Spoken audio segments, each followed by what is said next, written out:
Hi hello नमस्कार सर्वांना, good morning. चला तर मग सुरू करू आपण आपल्या आजच्या ब्लॉगसाठी. सर्व बायकांची दिवसाची सुरुवात होते किचनपासून आणि जेवण बनवण्यापासून. तसेच माझी पण सुरुवात किचनपासूनच होते. पिण्याचं पाणी ना टाकीतलं पूर्ण संपलं म्हणून दुसरं पाणी ओतून ठेवलं टाकीमध्ये. त्यानंतर भाकरी करण्यासाठी घेतली असेल ही अशा का भाकरी करते मी ना, हे कपड्यावर थापून भाकरी करते कारण की पीठ वळणीच आलेलं नाही, बहुतेक ज्वारी खराब होती, त्यामुळं अशा भाकरी कराव्या लागतात. पीठ वळणी असल्यानंतर मी थापूनच भाकरी करते फिरवून. थोडासा किचन वट्टा खराब झालेला आहे, सकाळी उठल्या मी साफ करून घेतलेला, पण सकाळी एक वेळेस आमच्या सासूबाईंना टिफिन करून गेलेला आणि हे दुसरी वेळेस स्वयंपाक आहे, त्यामुळं असं सर्व थोडंसं खराब झालेलं आहे किचन वाटा.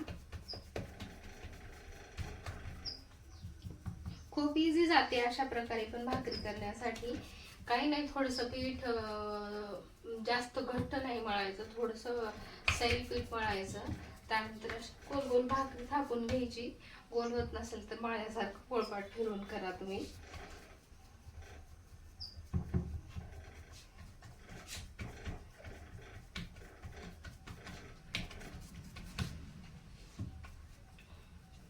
सकाळी पण व्हिडिओ शूट केलेला मी, पण मला तेवढी कॅमेऱ्याची जास्त सवय नसल्यामुळं कुठली क्लिप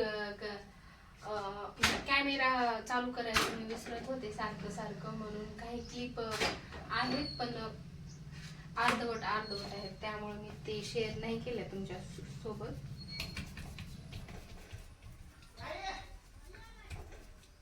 भाकरी जाड होत आहे असं जर वाटत असेल तर असं आतमधलं पीठ एकत्र गोळा करायचं आणि काढून घ्यायचं.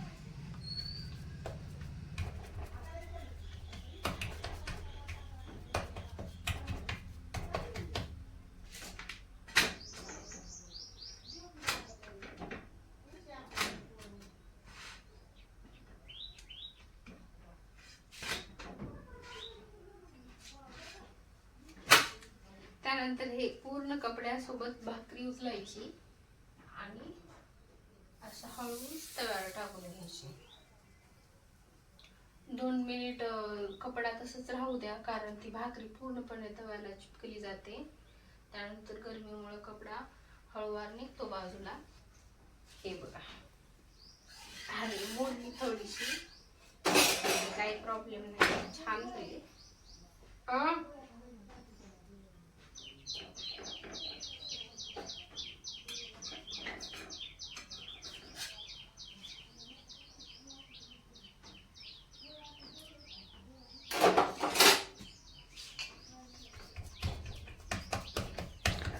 तुमच्यासोबत ना गप्पा मारत कधी भाकरी झाल्या मला ते समजलेच नाही. त्यानंतर ना मला मीठ वांगी करायची होती.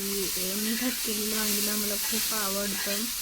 भाकरी झाल्यानंतर गरम तव्यात थोडंसं तेल टाकलं, थोडीशी जिरी टाकली, थोडीशी मोहरी टाकली आणि खूप सारा घेतलेला लसूण टाकला.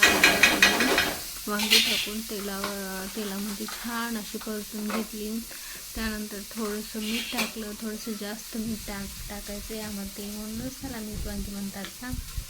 गावाकडनं सकाळी इतकं छान वातावरण असतात, सर्वजण मिळून मिसळून राहतात आणि सणवार असतील ना तर मग खूपच छान, खूप मजा येते. सर्वजण मिळून मिसळून असतात ना, त्यामुळं माझा स्वयंपाक चालू होता. तेवढ्यात ना शेजारी एक मुलगी आली होती, तिला ना तिचा टॉप शिवून फायदा होता.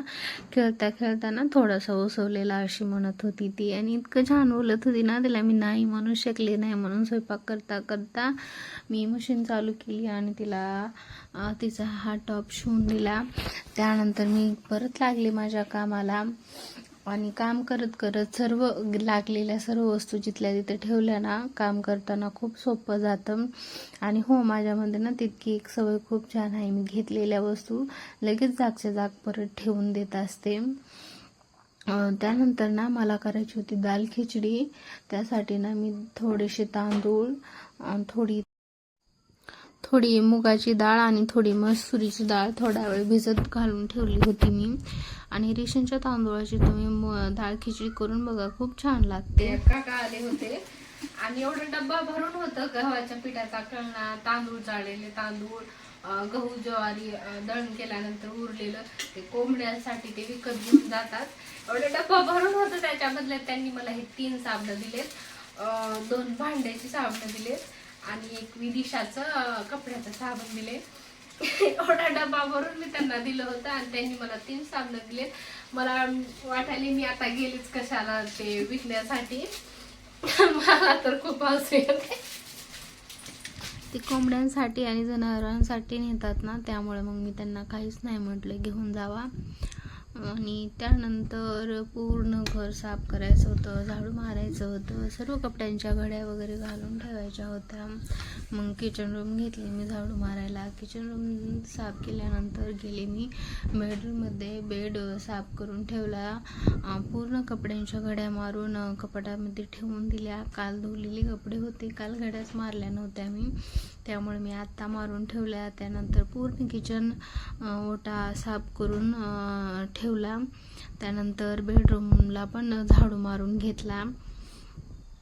आणि हो, इकडं तिकडं पडलेले कपड्यांना ना थोडंसं इग्नोर करा, कारण ना मी शिलाई काम करते, त्यामुळं थोडेसे जास्तच कपड्यांचा पसारा पडलेला असतो. पुन्हा बाहेर आमच्या सासूबाई आणि आमचे दीर झोपतात ना, पुन्हा त्यांचं पण आतरण काढून नीटनेटके व्यवस्थित करून ठेवलं. आणि आम्ही गावाकडे राहतो, त्यामुळं चुलीवर पाणी ठेवतो आम्ही बाहेर तापवण्यासाठी.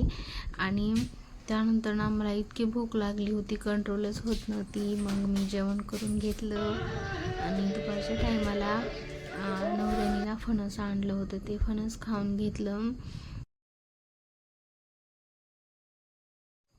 सकाळी ना मी थोडासा साबुदाणा भिजू घालून ठेवलेला साबुदाण्याची खिचडी करण्यासाठी, आणि तो साबुदाणा भिजला होता नीट व्यवस्थित.